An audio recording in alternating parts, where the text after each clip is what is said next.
Hey there, so glad that you tuned in. Okay, today I would like to chat about something that comes up quite a bit, which is, can I do short-term rentals even when I'm working full-time? Or people will say to me, well, I'm a single mom. Can I do short-term rentals? You guys look like you have so much time in your lives when I see all that you're doing, but like, I can't find the time in my life. Like, how can you do short-term rentals when you're as busy as me? If we haven't met, I'm Chia Fowle. I'm a pediatric anesthesiologist based in the Syracuse, New York area, and I love to chat about real estate. We've now been doing this now. My daughter is almost 10 years old. That was when I first had my first like aha moment with real estate when I was expecting her. So when people tell me about, why they feel they can't invest in short-term rentals, long-term rentals, really any kind of real estate because of time constraints, I get it. Because before I started investing in real estate, I was actually a resident. It was arguably some of the busiest years of my life. And it's one thing when you're busy. It's also one thing when you're busy and you don't really have control over your schedule, your life, what you're doing, where you're going, which a lot of us who are in medicine actually tend to face and wonder sort of like, how can I fit something else into my life? But I can tell you that during residency, at a time when you would say that I probably had the least time available, that was actually when I took the leap into starting something new, learning something completely new, investing in real estate. Now, I'll come back and tell you sort of the little things that I do to sort of hack my time. But let's get to the short-term rental piece, because some of you may already be investing in real estate, in rental property. You maybe have invested in syndications, for example, where you feel like it can be fairly hands-off. You have a property manager, or you're not even, handling the day-to-days of the deal, like if you're in a syndication, for example, and you're like, but I would like the tax benefits of short-term rentals, and I would like to be able to shelter my income from taxes. So I want to consider if this is something that I can do. So what I would like to kind of show you is sort of what like a day in the life of a short-term rental investor is like.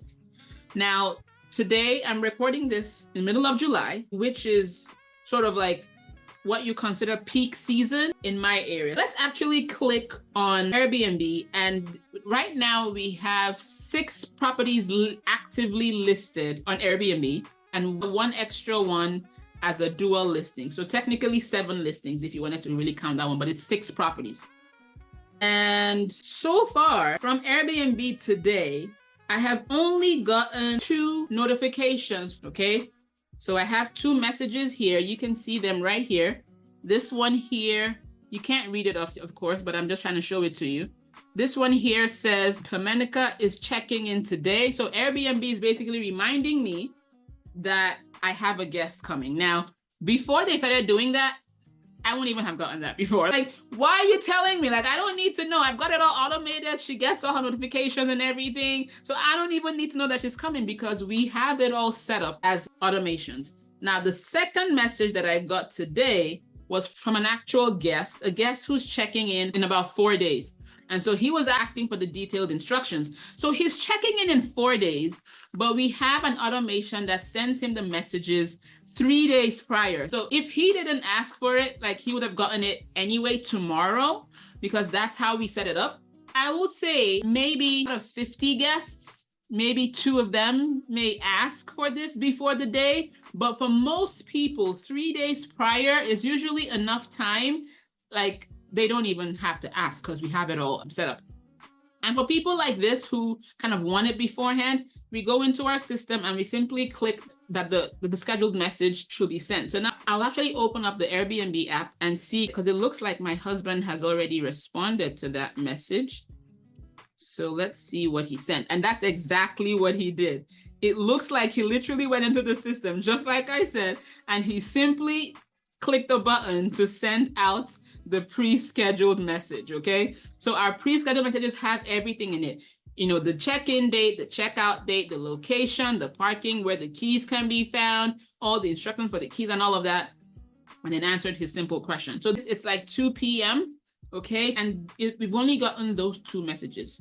One of them is a message that I will very easily ignore because it doesn't change anything. We already have everything set up. The second message was just a guest asking 4 days in advance when he would normally have gotten the information 3 days prior. Now, other days, let's say I'm getting a booking. Some guests will ask a question before they book. Something like, oh, I see the picture show this, this, this. Do you have they ask for something like a dock? Do you have towels? And we're like, yes. Okay. That's your typical day. And this is with 6 properties live on the platforms. Now, there are occasional instances, and these don't happen too often, where there's an actual issue that needs to be fleshed out. As an example, maybe last weekend, I was at an event and a guest sent a message and said the keypad wasn't lighting up. Turns out, this is a beach property. The batteries ran out and we didn't notice until the guest actually arrived. So while I was at the conference, normally what would have happened is that either my husband or I have our housekeeper actually on the listing so that she can see. But somehow that day, both of them were busy doing other things. They didn't see the message. So I'm sitting there and I'm like, anybody going to respond to this? And then when they didn't respond, I jumped in and I was like, okay, fine. I guess I'm the freest person right now. So I dealt with it. And for those few minutes, I basically stepped out of what I was doing and I took care of that situation. I got them. We already had a plan in place. We had a supplementary lockbox just in case this happened. So part of operating a short-term rental when you are busy is having contingency plans in place so that you're not having to turn around like a chicken with your head cut off when issues arise, okay? Now, see, I didn't tell you that no issues will arise, but we always have people that we can call on. So for every property that we acquire, we also try to identify a runner. And by runner, I mean someone who can help us get things to guests, look into situations, okay? Because it's more than just having like an electrician or a plumber on standby, because you know that when you call any of those people, your bill is like, boom, $200, right? Sometimes you just need someone who like knows the property that can take care of little things here and there. And for each property, we try to identify who that person is so that if something comes up, we can say, oh, hey, would you mind just checking, like the guest says he can't find the remote. Would you just like help us just check that little cupboard and see if they can get this extra little thing there? And that is literally a text. It can be anywhere. As long as I have a Wi-Fi or cellular connection, I can connect with someone who could potentially triage the situation. We're able to basically call people to help us, because we live like about 40 minutes from most of our properties, except for the one that's across the country. So 40 minutes is not something that you just like run down to and come back. No. No. So we have people who are nearby that can help us triage situations. And as a result, we don't have to go. Like as of a few weeks ago, I actually realized there was a property that I hadn't been to probably since last year. And the property had been churning out income for the first few months of the year before I actually went, okay? So it's really possible. Like it does not have to take up your entire life. You do have to be involved in the sense that for you to be able to show that you are participating in the first year, right? You need to be involved, but it does not have to take up your life. Those are two different things. Involvement means I establish the systems that make the place work. Taking up your life means I am the gear. I'm the actual wheel turning. I'm physically running to the property to put a bed sheet on the bed. Nobody's doing that. I am not doing that. At the beginning, yes, you will be involved in the setup things, but as soon as that property is set up, you need even during the setup, we hire help even during the setup.